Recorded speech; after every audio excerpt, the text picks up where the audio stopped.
इसके पिछले एपिसोड के लास्ट में हमने देखा था कि मिनातो ने शिन को किसी अजनबी के साथ देखा था और वो शिन को उसके साथ देखकर हैरान था। वो सोच रहा था कि आखिर शिन इस अजनबी के साथ क्या कर रहा है।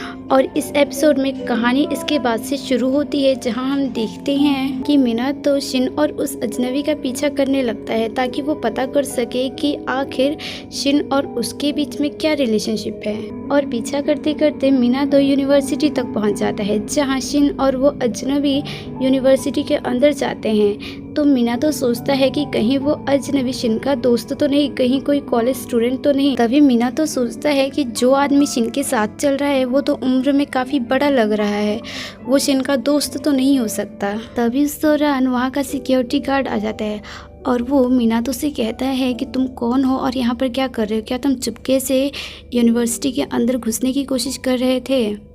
तो मिनातो उससे कहता है कि ऐसी कोई बात नहीं है, दरअसल मैं यहाँ पर किसी काम से आया हूँ, मेरा कोई गलत इरादा नहीं है।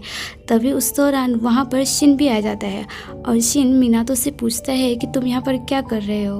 और शिन के साथ वहाँ पर वो अजनबी आदमी भी आता है जो कि शिन से पूछता है क्या बात है। तो शिन उसका नाम लेते हुए कहता है कि डॉक्टर किरीहारा कोई बात नहीं है। तो डॉक्टर शब्द सुनकर मिनातो हैरान होता है। और इसके बाद अगले सीन में हम देखते हैं कि मिनातो शिन और डॉक्टर किरीहारा एक साथ चल रहे थे और उस दौरान शिन मिनातो को बताता है कि इनके बारे में मैं तुम्हें पहले भी बता चुका हूँ। और शिन मिनातो से कहता है क्या तुम्हें याद है जब मैंने तुम्हें पिछली बार बताया था कि जब मैं मिडिल स्कूल में था तब स्विमिंग के दौरान मेरे पीठ पे चोट लग गई थी और उस दौरान इन्होंने ही मेरा इलाज किया था। तो ये बात सुनने के बाद मिनातो को याद आता है कि हाँ, पिछली बार शिन ने इन डॉक्टर के बारे में उसे बताया था। और मिनातो एक्साइटमेंट से कहता है कि आप वही डॉक्टर हैं। और इसके बाद वो उनसे हाथ मिलाते हुए कहता है कि मुझे आपसे मिलकर खुशी हुई। तो डॉक्टर किरीहारा मिनातो को गले लगाते हुए कहते हैं कि मुझे भी आपसे मिलकर बहुत खुशी हुई। लेकिन ये सब देखकर शिन को काफ़ी जेलस फील हुआ और शिन ने डॉक्टर किरीहारा और मिनातो को एक दूसरे से अलग किया। और इसके बाद शिन ने मिनातो से पूछा कि वैसे तुम यूनिवर्सिटी में आई क्यों। तो इस बात पर मिनातो सोचने लगा कि मैं इन्हें सच तो नहीं बता सकता कि मैं इन दोनों का पीछा करते हुए यहाँ पर आया हूँ। इसलिए मिनातो ने बहाना लगाते हुए कहा कि दरअसल मैं क्लब की एक्टिविटीज़ के लिए कुछ सामान खरीदने आया था, तो मैं सामने से गुजर रहा था तो मैंने सोचा कि मैं तुमसे मिलता हुआ जाऊं। शिन और मिनातो की बात करने के तरीके को देखकर डॉक्टर किरीहारा ने शिन से कहा कि तुम दोनों एक दूसरे के काफ़ी क्लोज लगते हो। तो शिन ने मिनातो के कंधे पे हाथ रखते हुए डॉक्टर किरीहारा को बताया कि मिनातो मेरा बॉयफ्रेंड है। तो डॉक्टर किरीहारा उन दोनों की तारीफ़ करते हुए कहते हैं कि तुम दोनों एक दूसरे के साथ काफ़ी अच्छे लगते हो। वहीं दूसरी ओर हम देखते हैं कि मिनातो इस बात से एम्बैरेस फील करता है। और इसके बाद अगला सीन होता है घर में, जहाँ पर समय होता है डिनर का। और उस दौरान मिनातो शिन से कहता है कि आगे से तुम्हें किसी को नहीं बताना है कि हम दोनों एक दूसरे के लवर्स हैं। तो शिन मिनातो से कहता है क्या हुआ, तुम गिल्टी फील कर रहे हो। तो मिनातो कहता है ऐसी कोई बात नहीं है, मुझे तो बस ये फिक्र है कि अगर तुम्हारी यूनिवर्सिटी वालों को पता लगा हम दोनों के बारे में तो वो तुम्हारे बारे में कैसी बातें बनाएंगे, और इसके अलावा भी कई सारी वजह हैं। तो शिन इस पर मिनातो से कहता है कहीं उन बहुत सारी वजह में से एक वजह साकुमा तो नहीं। तभी मिनातो शिन से कहता है कि तुम अभी भी उसी बात पे अटके हो। तो शिन मिनातो से कहता है कि वैसे मुझे कोई फ़र्क नहीं पड़ता कि लोग मेरे बारे में क्या सोचते हैं या क्या बातें करते हैं। और वो कहता है कि मुझे प्राउड फील होता है कि हम दोनों एक दूसरे के लवर्स हैं। और इसके बाद मिनातो बात करने लगता है डॉक्टर किरीहारा का, और वो डॉक्टर किरीहारा की तारीफ करते हुए कहता है कि वो कितने फ्रेंडली है, कितने हैंडसम है। और इतना कहते कहते वो डॉक्टर किरीहारा की बहुत सारी खूबियाँ गिना देता है। तो ये सब बातें सुनकर शिन जेलस फील करता है और वो कहता है कि यही वजह थी कि मैं ये नहीं चाहता था कि तुम उनसे मिलो। तो मिनातो शिन से कहता है कि तुम जैसा समझ रहे हो वैसा कुछ नहीं है, मैंने डॉक्टर किरीहारा की तारीफ उस नज़रिए से नहीं की थी।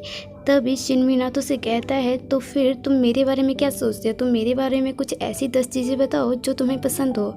तो शिन इससे चिढ़ता है और वो कहता है कि अगर ये इतना आसान है तो तुम ही मेरे बारे में 10 चीज़ें बता दो जो तुम्हें पसंद हो। तो शिन मिनातो की कई सारी खूबियाँ गिना देता है जो कि उसे अच्छी लगती हैं और इसके बाद वो मिनातो को कहता है। तो मिनातो भी कोशिश करता है और उसका पहला शब्द होता है हैंडसम, और इसके बाद वो इसी पर अटक जाता है, मतलब इसके बाद वो कोई और खूबी नहीं गिना पाता है। तो शिन उससे कहता है बस यही। और इसके बाद शिन मिनातो को कहता है चलो वैसे आगे से तुम्हें यूनिवर्सिटी आने की कोई ज़रूरत नहीं है। और वो मिनातो से कहता है कि तुम्हें अपने क्लब मेंबर्स के साथ भी बहुत ज़्यादा बात करने की ज़रूरत नहीं है, और हाँ, जब मैं तुम्हारे साथ ना हूँ तो तुम्हें अपने दुकान से ज़्यादा बाहर जाने की भी ज़रूरत नहीं है। तभी ये सब बातें सुनकर मिनातो शिन से कहता है कि तुम मेरे बारे में सोचते क्या हो, तुम्हें क्या लगता है कि मैं बहुत आसानी से किसी को भी पसंद करने लग जाऊँगा। तभी इस पर शिन उससे कहता है कि मेरा मतलब वो सब नहीं था। तभी मिनातो शिन से कहता है कि मुझे लगता है कि तुम्हें मुझ पे भरोसा नहीं है। तो शिन उससे कहता है कि ऐसी कोई बात नहीं है। और इसके बाद सीन जाता है दूसरी ओर, जहाँ हम देखते हैं कि आसुका शुकुन से मिलने के लिए उसके घर जाता है। और उस दौरान वो शुकुन से कहता है कि मुझे तुमसे कोई बात करनी है, क्या मैं तुमसे बात कर सकता हूँ। तो शुकुन कहता है कि मैं अभी बिज़ी हूँ, मैं अपना ध्यान दूसरी ओर नहीं कर सकता। तभी उस दौरान शुकुन के हाथ पे एक कट लग जाता है, और इसके बाद वो बैंडेज लेने के लिए जाता है। तो आसुका उसके साथ जाता है और वो कहता है कि लाओ मुझे तुम्हारी मदद करने दो। और वो शुकुन के हाथ को पकड़ता है। तो शुकुन उससे कहता है कि तुम मेरे हाथ को छोड़ो। तो इसके बाद आसुका उसके हाथ को छोड़ देता है। और इसके बाद अगले सीन में हम देखते हैं कि आसुका शुकुन से पूछता है कि पिछले कई दिनों से मैं तुम्हें कॉल करने की कोशिश कर रहा हूँ, लेकिन तुम मेरी किसी भी कॉल को रिसीव क्यों नहीं कर रहे हो, क्या मुझसे बात करना तुम्हें अच्छा नहीं लगता। तो शुकुन उससे कहता है ऐसी कोई बात नहीं है कि तुमसे बात करना मुझे अच्छा नहीं लगता है। तभी आसुका शुकुन से पूछता है कि अगर ऐसी बात नहीं है तो क्या बात है। तो शुकुन उससे कहता है कि तुम यहाँ पर हो, इसकी वजह से मैं अपने काम पे ध्यान नहीं दे पा रहा। तो ये सुनकर आसुका शुकुन से सॉरी कहता है, और इसके बाद वो वहाँ से चला जाता है और वो शुकुन के घर के बाहर जाकर बैठ जाता है। और इसके बाद वहीं सीन जाता है दूसरी ओर, जहाँ हम देखते हैं कि मिनातो ने अपने घर को 2 हिस्सों में डिवाइड कर लिया होता है, जहाँ एक हिस्से में उसने रहना था और दूसरे हिस्से में शिन ने। और वो शिन से कहता है कि कुछ भी हो जाए लेकिन तुम्हें इस लाइन को क्रॉस नहीं करना है। तो शिन मिनातो से कहता है कि तुम्हारी मर्जी, तुम्हें जो करना है वो करो। और इसके बाद अगले सीन में हम देखते हैं कि शिन मिनातो के रूम के बाहर जाता है और वो दरवाज़ा खोलने के लिए मिनातो को आवाज़ ही देता है, लेकिन मिनातो पहले ही सो चुका होता है, इसलिए वो दरवाज़ा नहीं खोलता है। तो शिन खुद ही दरवाज़ा खोलता है और वो मिनातो के रूम में जाता है, और वहाँ पर वो जाकर मिनातो के पास बैठ जाता है और वो बड़े प्यार से मिनातो के माथे को सहलाता है। और इसके बाद वो मिनातो को कंबल से अच्छे से ढकता है। और इसके बाद अगला सीन होता है अगली सुबह, जहाँ हम देखते हैं कि मिनातो और शिन नाश्ता करने के लिए एक साथ बैठे होते हैं, और उस दौरान उन दोनों के बीच अजीब सी ऑकवर्डनेस होती है।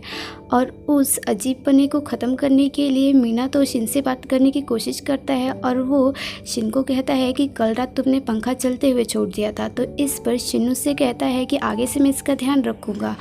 और इसके बाद शिन मिनातो को बताता है कि आज रात मुझे कोई काम है, इसलिए मैं रात को थोड़ा लेट लौटूंगा। और इतना कहने के बाद शिन वहाँ से चला जाता है। और इसके बाद अगले सीन में हम देखते हैं कि शुकुन शिन को कहता है कि मुझे तुमसे एक बात करनी है। और इसके बाद शुकुन शिन के हाथ को पकड़ता है और उसे अपने दिल पे रखता है। तो शुकुन के इस बिहेवियर से शिन काफ़ी हैरान होता है, और वो उससे कहता है तुम क्या कर रहे हो। तभी शुकुन उससे कहता है तुम तो मेडिकल के स्टूडेंट हो ना, तो मुझे लगता है कि तुम मेरी प्रॉब्लम को समझ जाओगे। और वो शिन को बताता है कि कुछ दिनों से उसके दिल में भारीपन महसूस होता है और कभी कभी उसे दर्द भी महसूस होता है। तभी शिन उससे पूछता है क्या तुम्हें पता है कि ये तुम्हें कब होता है।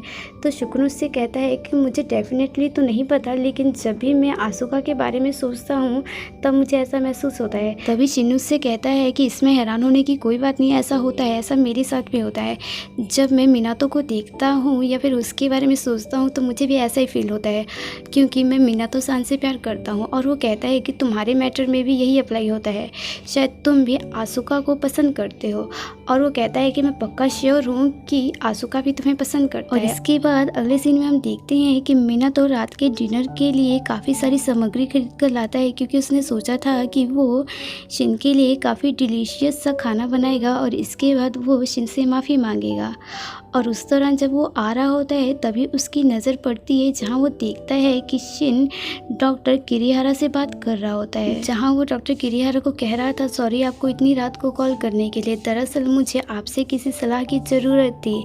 तभी इस पर डॉक्टर किरिहारा ने उससे कहा कि जब भी तुम्हें किसी सलाह की ज़रूरत हो तुम सीधे मेरे पास आ सकते हो, मैं तुम्हारी मदद के लिए हमेशा तैयार रहूँगा।